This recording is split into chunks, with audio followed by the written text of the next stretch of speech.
Hi అండి, welcome back to our channel KS ఎంటర్టైన్మెంట్కి స్వాగతం. ఈరోజైతే మా ఇంట్లో ఎంతో రుచికరమైన బచ్చల కూర పచ్చడి అయితే చేశానన్నమాట. సో ఒక వీడియో పెడదామని పెడుతున్నానండి.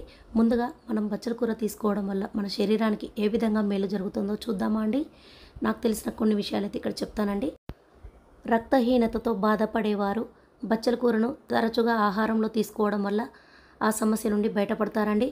అలాగే బచ్చల కూరలో niacin, selenium, omega 3 fatty acids ఉంటాయండి. దీనివల్ల మెదడులోని నరాలు బలంగా తయారవుతాయి.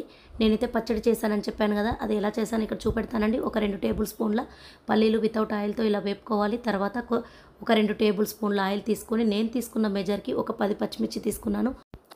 వీటిని కూడా ఒక 80% అలా వేపుకొని పల్లీలు తీసుకున్న గిన్నెలోకి వీటిని కూడా తీసుకోవాలండి. తర్వాత అదే ఆయిల్లోకి కొద్దిగా మెంతి గింజలు వేసుకొని వేపుకోవాలండి. పచ్చడి టేస్ట్ ఉంటుంది. ఒక స్పూను జీలకర్ర వేసుకొని వేపుకొని కొద్దిగా పసుపు కూడా యాడ్ చేసి వేపాలండి. తర్వాత ఈ ముందుగా కట్ చేసుకొని ఉంచుకున్న బచ్చల కూరను ఇందులో వేసుకొని పచ్చి వాసన పోయే వరకు కూడా ఉప్పు వేయకూడదండి. ఎందుకు వేయొద్దో కూడా చెప్తాను. తర్వాత ఇక్కడ ఒక చిన్న నిమ్మకాయ సైజ్ అంతా చింతపండు ఇలా వాటర్లో వేసుకొని నానబెట్టుకోవాలి. ఆకు వేగిపోయేసరికి మనకు చింతపండు రసం అనేది తయారవుతుందండి. అందుకే ముందుగా నానబెట్టి ఉంచాలి. దీనిలో కొద్దిగా కొత్తిమీర, కరివేపాకు కూడా వేసుకోవాలండి. బాగుంటుంది పచ్చడి. ఇందులో ఇలా దగ్గర పడ్డాక ఒక 2 మినిట్స్ అలా మూత వేసుకొని ఉంచితే ఇంకా తొందరగా ఉడికిపోతుందండి.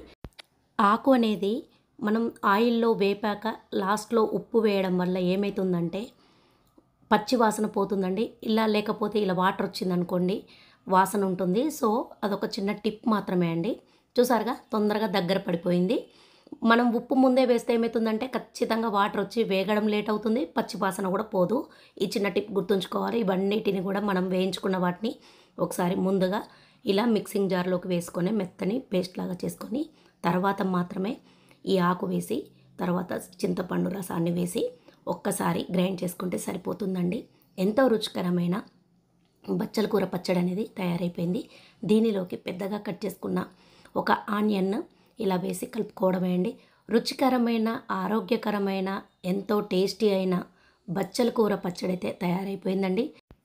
వేడివేడి రైస్లోకి, చపాతీలోకి అయితే సూపర్గా ఉంటుందండి. ఓకే అండి, ఈ బచ్చల కూర పచ్చడి వీడియో మీకు నచ్చితే ఒక లైక్ చేయండి, షేర్ చేయండి. అలాగే తప్పకుండా ఛానల్ని సబ్స్క్రైబ్ కూడా చేసుకోండి.